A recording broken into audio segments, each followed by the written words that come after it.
Orang Paka dah dapat 10,000 yang pertama. Allah berdebar, Berdebar, gembira, suka, macam-macam ada. Macam perasaan. Mana orang Paka? Cuba hadir, tengok ni. Guys, saya tak tahu nak cakap macam mana. Saya terima pun saya tak dapat bayangkan macam mana. 10,000 saya nak hantar. Kita tak nak cerita panjang, jom kita tengok siapakah pemilik 10,000 ini. Let's go.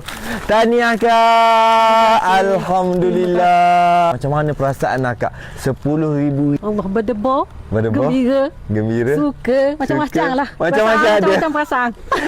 Dia bercampur bawa habis kan? Bercampur-campur. Kita sekarang kat mana ni Kak? Kampung Pinang Merah, Paka. Mana orang Paka? Cuba hadir, tengok ni. Orang Paka dah dapat 10,000 yang pertama.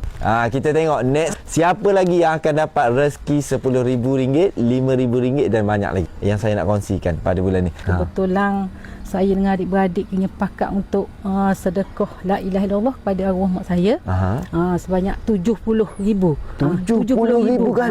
RM70,000. Jadi kami bagilah adik-beradik. Akhirnya saya lah yang paling laju lah. Kebetulan petang gini saya habis dalam RM10,200 gitulah. RM10,000 lah? RM10,000 lebih. Sampai pasal tu saya buka, saya ingatkan surat tu duduk luar je, tak pasang duduk dalam. Saya buka tu kayaknya tak ada apa, tak apalah kata. Kurang sikit saya rasa nak buka lagi malang tu. Tajuk tengok ketor siapa saya. Tengok.